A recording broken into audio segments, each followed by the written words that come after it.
Hi, everyone, and welcome to Next Gen Chemicals Procurement, leveraging sustainability and digital transformation for growth and resilience.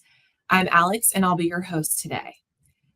We know the chemical industry is navigating big challenges, from meeting sustainability targets to digitizing procurement and managing supply chain risk. But these challenges also create opportunity. Today, we're joined by two experts who will show you how to turn disruption into competitive advantage. Amit Bhowmik, ex-CPO from the chemical industry and current CEO of Sagelens, and Nikunj Khemani, VP at GEP. They'll share real-world strategies to embed sustainability into procurement, use digital tools to boost efficiency, and build a more resilient and future-ready supply chain. So let's get right into it. We're going to start with our first question for you, Amit sir. Why is sustainability important for corporations? Oh, what a great question, Alex. Thanks for asking this question. That is the bottom of my heart. I must tell you that in this world, sustainability is playing a very important and the critical role into the business as well as the procurement. It's a very important part of the business. So first point I must say that from the health and the safety of our people and the planet is very important, and everybody is working together towards this goal. And I think from the safety aspect and health aspect, this is very important. And the second part is the regulations, legal and the compliance. If you look into this, the government worldwide, the way they're putting so many measures into this to meet the sustainable needs of the society and the environment. And it is very important for and the critical for the procurement leaders to ensure that those regulatory measures are met, those compliance, those risks are really avoided, and that's why they have to take a lot of action to it. And if they don't take actions, government is imposing a lot of fines and the penalties for those companies who are not doing it. And the third point, I must tell you that the most of the investors and the customers, they're looking into those supply chain partners who are really focusing and investing and meeting those compliance norms. And I think from these 3 points of view, I think this sustainability is very important from the procurement and the business. Okay, thank you so much for that insight. On to you, Nikunj. What are the impacts of AI and digital technology that you're seeing? Thanks, Alex. So I'm going to start with sustainability and AI. Just building on what Amit just mentioned. So number one, AI helps organizations measure supplier compliance with sustainability goals. Procurement teams can then align supplier choices with corporate ESG commitments, which is now becoming a board level priority. 2020, 2021, we did see the priority for AI decline a little bit, specifically when all supply chain officers and procurement officers were more focused on ensuring continuity of supply, and then obviously sustainability took a backseat. But it's now back front and center. Other than sustainability, of course, AI brings in operational efficiency, which is more transparency in procurement processes, helps with data-driven decision making. Right now, we see data available in a lot of systems. AI helps with integrating and streamlining data from various sources, presenting it in a format that helps with quicker decision making. And finally, cost efficiency. There are cost leakages. There always were, but AI helps us better understand where these cost leakages are happening, more collaboration between finance and procurement, and also predictive analysis. Excellent. Thank you so much. Amit sir, back to you. What are the factors to consider when deciding on a vendor? Oh, that's another good questions to ask, Alex. Thank you for this. And I must tell you that as a CPO, ex-CPO, and as a procurement leaders, I must tell you that when we select vendors, there are many important points we think into that before selections. and that's some of the factors we need to consider. First and foremost important thing about the financial strength and the stability of the business of the vendors. Now, how the vendor's financial position at this moment, what is the balance sheet and profit and loss record looks like of last 3 years or 4 years? Do look into that. That's number one. Number two, how stable the organization is. I think how long the organization is working into the industry, that is very, very important into that. And the third thing I always look into the who are their board of directors, who are their owners, what is the past records and the credential of those board of directors. Is there any litigations or is there any fraud case has happened or any legal suit is currently posed into against those board of directors or not? Because the board of directors were playing a major role in managing the business in advisory role and supervisory role. They are the eye openers for the business and the industry. And looking at the board of directors, all the customers, they always look into the website of the website of the supplier and think the who are actually running the show. That's a third important point. Fourth point, I always look into that how the from the risk and the compliance point of view, whether they are the compliant vendors or not, what is their ESG scorecard, what is their risk currently they are carrying into that. That is very important. Are they reliable supplier? Because when we select a supplier, can we take them into a business partner?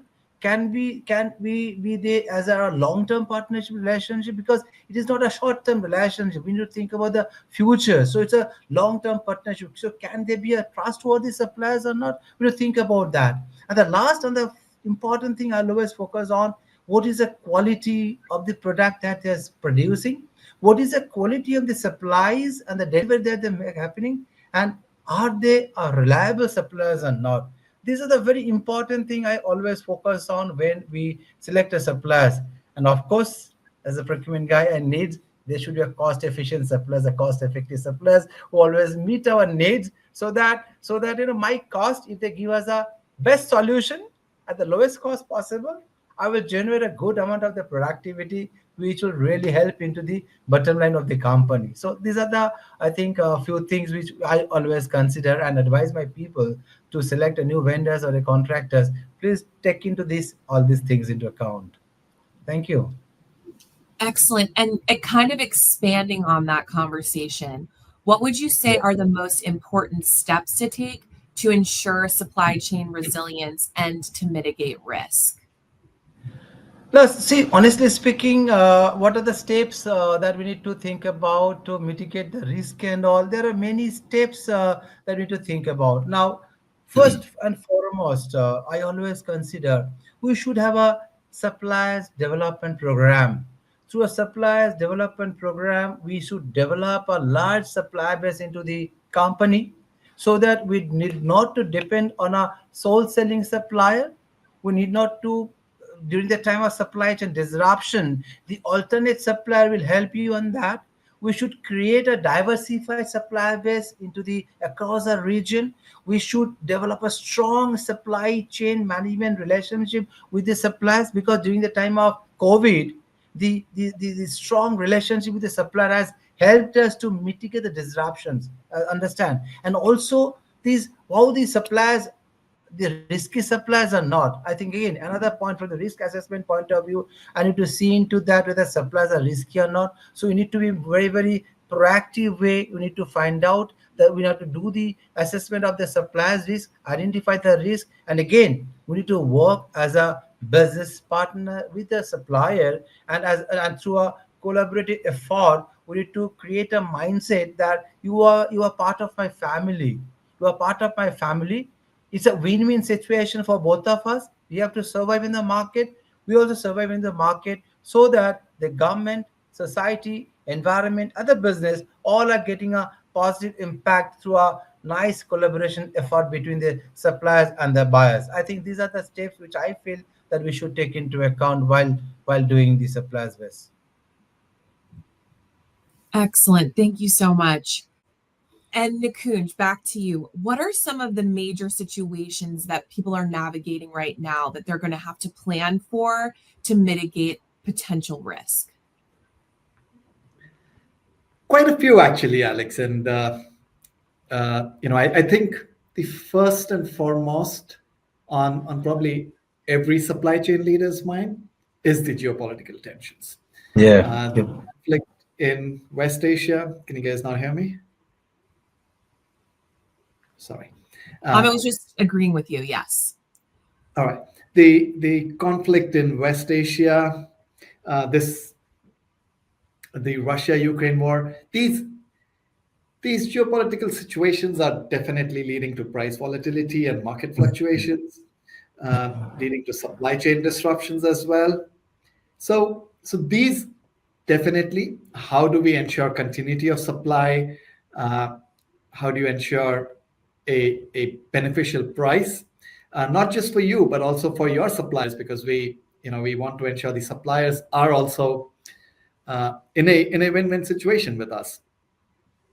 Uh, Lastly, regulations, trade regulations, compliance specifically towards environmental standards. ESG pressures are pushing procurement leaders to decarbonize, reduce scope 3 emissions, and also ensure sustainable sourcing practices. So definitely, as ESG norms are getting stricter, we should also plan for these. Some some emerging and near future challenges that we need to plan on, and Amit also touched upon this in just a few minutes ago. Specifically, procurement leaders are also looking at reshoring and regional manufacturing shifts. Yeah. We need to gravitate towards more localized production and also multi-regional supplier networks. Yeah. That's right. That's right, Nikunj. Thanks. Okay. Thank you so much. And Amit, sir, back to you. What are some current risks in the chemical industry that procurement and supply chain teams are helping to mitigate? A lovely questions you have asked me. They are working as a CPO in a chemical industry. There are many risks are there, but I would like to highlight a couple of risks which are very important. First and foremost is about the raw material volatility in the market. I talk about in chemical industry where we deal with the oil, gas, and the petrochemicals. Now there's a fluctuations are happening. If you open up the newspaper, you will see that the prices are being fluctuated, very difficult to maintain the feedstock and also fluctuating cost, and the crude and the natural gas price are affecting the feedstock cost. And to mitigate this risk of raw material volatility, I suggest that we should have a long-term contract with the price escalation clauses. If you do a long-term contract with the price escalation clauses, then you can save the cost of fluctuation, price fluctuation, and that will really affect your cash flow saving. And again, second point, I will say that you should have a diversified supplier base. Don't depend on a single source supplier. Create through our vendor discovery tool or through our vendor development program, develop a multi-level suppliers and a diversified suppliers across a region, which will help you to mitigate this risk. Now the second point, what Nikunj has rightly pointed out, I talk about the port congestions, the shortages of the containers, because all these items which are always being imported through a freight forwarders and all, and there is a shortage of containers are there at the market in the market, and always because the shortage cost is going up and down. So again, freight costs are going up and down. So to avoid that, I will say that for the critical item, you should buffer the stock. For the critical raw material, you should buffer the cost and the stock. And if you do that, the cost of managing that inventory will be much lesser than cost of high freight forwarding cost that you are paying to the freight forwarder. So that's why I think they should maintain it. And the third important risk that we are currently carrying is the safety and the hazardous risk, because all the procurement guys, they have to be very careful about the safety and the compliance risk. And also there are a lot of accidents are happening because we are all has cargo we are carrying into it for our business, so we need to think about that. And then the last one about the geopolitical and the trade risk. So to avoid that geopolitical and the trade risk also, we need to be supply diversification is important in this world. And last one, which I don't think Nikunj will agree with me, is a cyber attack. We are now so many, if you look into that, we are opening up our everything into the system. We are there are a lot of advantage of a AI tool, machine learning tool, robotic process automations, then internet buying, blockchain. There's so many things are coming up into the market, and these are giving lot of benefit to the procurement. But the fact is that you are opening up your risk to the attackers, the cyber attack people, the hackers that are waiting to hack your system. And if they do that, just think of your entire procurement and the logistic part of the system will be taken over by the attackers, and how your business will be completely disrupted. And you will be standstill. You cannot take any action if your entire procurement and logistics system is being hacked by somebody else. So there's a digital threat is there in the market. I need to be very, very careful on this. So when we select any vendors, any software vendor especially, we need to think of that safety and the security compliance need to be ensured that our data is protected. We are carrying this risk, but at the same time, we need to be very, very careful, take proactive action rather than reactive action to mitigate it. Thank you. Yeah, I don't disagree with you at all, Amit. This is a real risk. Though Yeah. you just did mention when you choose the vendors, you choose them in a way that is acknowledging this as a risk and taking these proactive actions to ensure those risks are mitigated. Right. Thanks, Nikunj. All right, guys, this has been such a great conversation, and we're getting questions in from the audience. So we're going to transition into Q&A time. And to everyone who's joined us, go ahead and add your question to the chat box.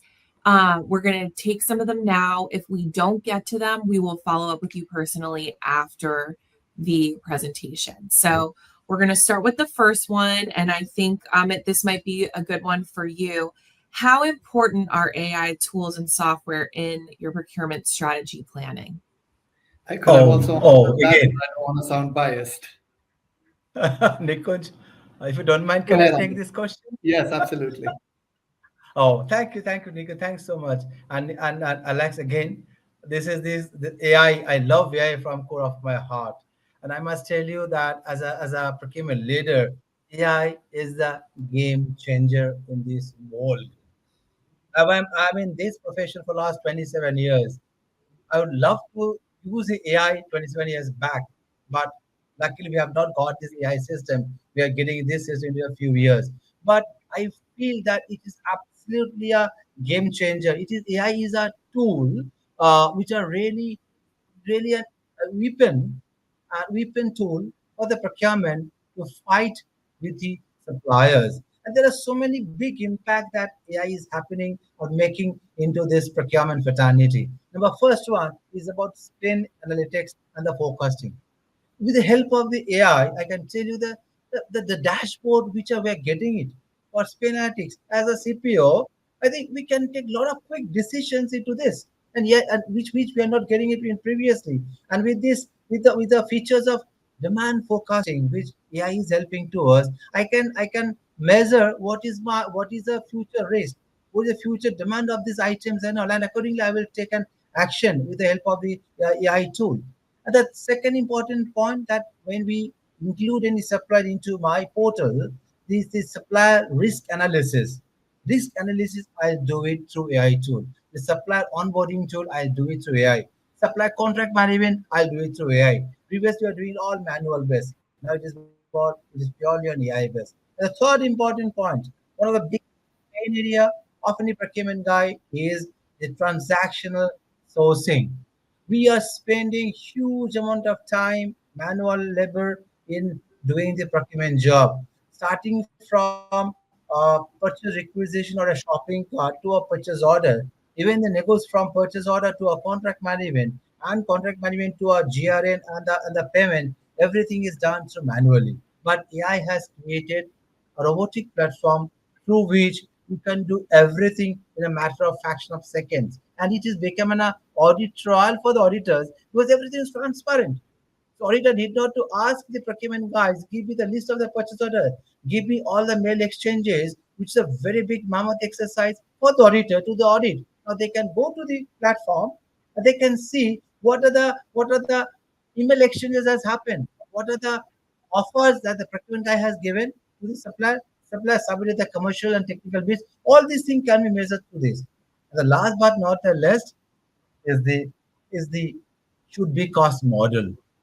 Now, procurement guys, when we do the negotiation with the supplier, we do, we take the price from the last purchase order, take the price from the budget, use a market intelligence on thinking of what are the metal factors, cost is going up and down. All this we do some costing, but it is not accurate.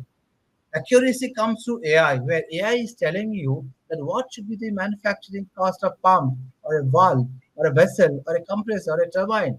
And when we get this, it becomes a weapon, becomes a tool. When we sit across the board with the supplier for the negotiation, we challenge the supplier. This is a manufacturing cost, but you have offered us this much.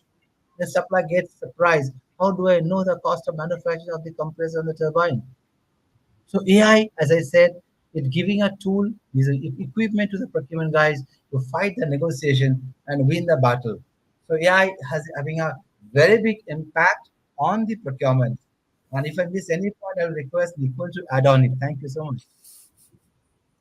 No, I think Amit, that clearly shows your passion for AI, and as a leader in the procurement industry, a very well respected leader in India. I think we all should share your passion and drive for this. Thank you. Thank you so much. Thanks. All right, on to the next question, which Nikunj might be a good one for you. What do you think the biggest opportunities are for procurement leaders to increase efficiency? Thank you, Alex. A good question. I think the one of the biggest opportunities is definitely digital transformation and AI adoption. We just heard Amit talk about the advantages. So I'm not going to go much into detail here, but some other opportunities that procurement leaders should should consider. One, definitely a talent and capability development in your teams. You should be, investing in upskilling your teams on digital tools, Yeah. uh, getting people and empowering your teams to be tech savvy procurement teams and help make faster, better decisions. We we as leaders can bring in the best AI tools, but if our teams are not using them, obviously they won't give us the best benefits. So talent and capability development. Uh, Other than that, I know Amit touched upon this as well. Supplier relationship management. We Yeah. should Yeah. come from transactional relationships with the suppliers to more collaborative partnerships, Yeah. enabling joint innovation, cost sharing, risk mitigation. Also early supplier involvement in product design can help reduce cost, speed up the time to market, and ensure compliance with sustainability standards as well. And obviously consolidating suppliers, specifically now that with the geopolitical risks, most people ask whether consolidating supplier is the right strategy. Uh, it will always be. You should reduce fragmentation, but that does not mean we put all our eggs in one basket. But look for suppliers with multi-regional capabilities, multi-regional production, more localized Yeah. production as well, which basically create efficiency through fewer but stronger partnerships. Uh, Also, sustainability as an efficiency driver, that's another opportunity. Uh, Sustainable sourcing often overlaps with cost reduction. You know, Energy efficient suppliers, waste reduction, recycled inputs. Initially, it might lead to higher costs, but obviously, in the long run, it does reduce costs. Reducing scope 3 emissions via local suppliers can cut logistics costs and risk simultaneously as Mhm. well. Yeah. So, linking sustainability initiatives with efficiency gains for long-term value, another large opportunity. And finally, I would also like to talk about end-to-end process integration. A lot of times we overlook this key aspect in procurement. Procurement, finance, supply chain operations. A lot of times we see them operating in silos, and breaking down these silos will help improve visibility, reduce delay. Integrating procure-to-pay platforms ensures real-time data sharing, better forecasting, faster approval cycles. So these are a few of my thoughts. I'm sure Amit, you would like to add something on Yeah. as No, well. it's okay. I already added many things. Nicely said. I think I agree with your most of the points. I think good one. Thanks, Nikunj. All right. Our next question is probably another good one for Amit, sir. What do you value most in a procurement software vendor? Oh, software vendors. The software vendors, when they come for a negotiation with me, I ask so many questions to them, they get disgusted sometimes. But again, from the as I said that software is playing a very important role into procurement organization and across the business actually. And when I select a software vendor, there are a couple of things I always consider. First and foremost is the solution provider will come to us to selling their product, but how is their product acceptable to us, not to me, by the people? Is it simple? Is it easy to use? And how is the adaptability? That is very important. That's number one. I will always look into that. Secondly, is the functionality and the flexibility. So how the system is flexible, how the functionality runs. I think end-to-end procurement solution, how the software is really considering into that. That is very, very important. And as I said, security and compliance, the third important point I will always put into. Actually, number one point is a security and compliance point of view. I always ask the software vendor how your software system is protecting our data from the cyber attack or not. That's very important. And also the data analytics and AI point of view, whether the software tool gives us the proper data analysis, sphere analytics, flexibility, all this information, are they giving it to us or not? And last but the not least, when I investing some money into your software, what is the ROI? What will be the ROI? From the ROI point of view, I also consider that and ask them and challenging them. Is it ROI for 6 months or 12 months or 18 months or 24 months? Cost is not the issue. ROI is most important part which I need to think. And I put that ROI into a cost saving measures and improvement into efficiency gains. And lastly, risk reduction.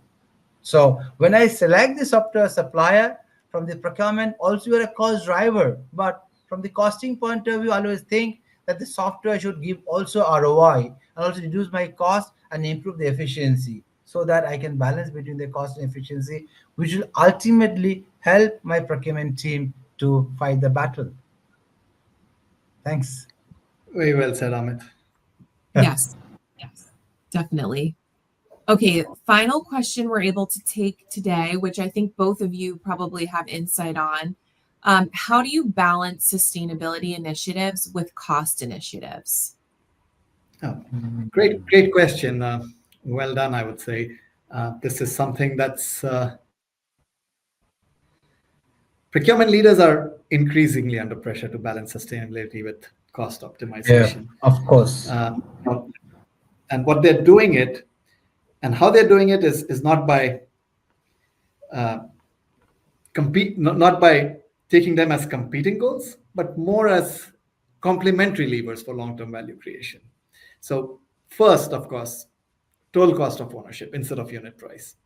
You know, Yeah. we should shift from focusing on lowest upfront price to evaluating the total cost, total life cycle cost of goods and services. As I just mentioned a little while ago, sustainable materials may cost more upfront, but deliver long-term savings via low energy usage, reduced waste, longer product life, and fewer compliance fines as well. You know, we spoke about hazardous waste a few minutes ago, and switching to biodegradable chemicals may also reduce hazardous waste disposal costs over time. Uh, of course, also supplier collaboration for win-win outcomes. we should work with suppliers to co-innovate sustainable solutions that also improve efficiency. So it's not just how do we make it more sustainable, but how do we ensure our sustainable solutions are also more efficient. Joint sustainability programs like carbon footprint reduction, process optimization, packaging redesign can also cut costs while meeting ESG goals. Yeah, yeah. Uh, Amit, would you like to add anything? I was also going to talk a little bit Yeah, about we embedding covered our ESG in most so important many point. initiatives. Yeah. Yeah, you have covered up most of the point, but still, procurement guy have to add few points. First of all, thanks the guy who has guy or the boy or the girl who has raised this question. It's a very important question. Love this question. Balancing between the the sustainability and the cost. But we are the procurement buyers, a procurement guy. Always think about the cost. The mindset is always cost. But that's not the right approach. Something we all always think about beyond the cost. We have to change our mindset that we are not a cost driver, we are a value creator. You think about that. We create the value through innovations, through resilience, and through a collaborative partnership with the suppliers. That is very important. So, while taking the sustainable initiative, as Nikunja rightly pointed out, the cost will go up. But in the longer term, it will become a cheaper solution, because if you don't follow sustainable initiative, huge amount of penalty and fines are going to be imposed by the government, and that cost is much more, and it will damage your reputations, mind it. That's very important thing. We have to think about that. And at the same time, I will advise the procurement guys that whenever they are taking any initiative, cost saving initiative, they should also think how much that initiative is reducing carbon emission together. So that is also very important. And another point, I will also advise the procurement buyers that, again, develop a sustainable champion within the team who will work closely with the supplier. They should communicate the supplier that how sustainability initiative is important in this world, how both of us will win the business together and save three things: profit, planet, and the people. This three P's plays important role, and it's a through a collaborative effort. Both the guys will work together, make sure that our planet is safe, our profit is safeguarded, and the people are happy customer. They will tell across the world, look into this. We have done so much of carbon emissions together, and we have saved the planet by this way. I think again, this is a that the mindset needs to be changed by the people.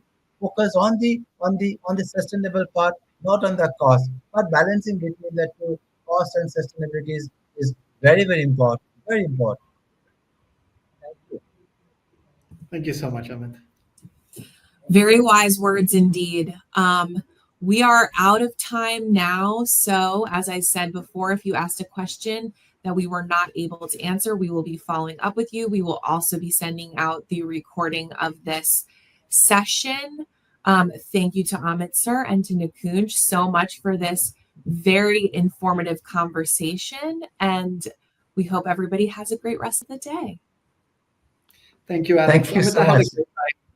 I had a great time talking to you, and I'm sure our listeners have enjoyed your insights. Look forward to meeting you again on another of this session. Yeah, yeah, procurement is in my heart. And good, thanks for arranging this, because we are carrying a risk into chemical procurement. And I think procurement cannot do everything alone. They have to take supplier with as a team, as a family, and support three P's: planet, people, and save the profit by saving the fines and the penalties, and help supply chain disruptions. Thank you so much. Thanks, everybody. Thank you.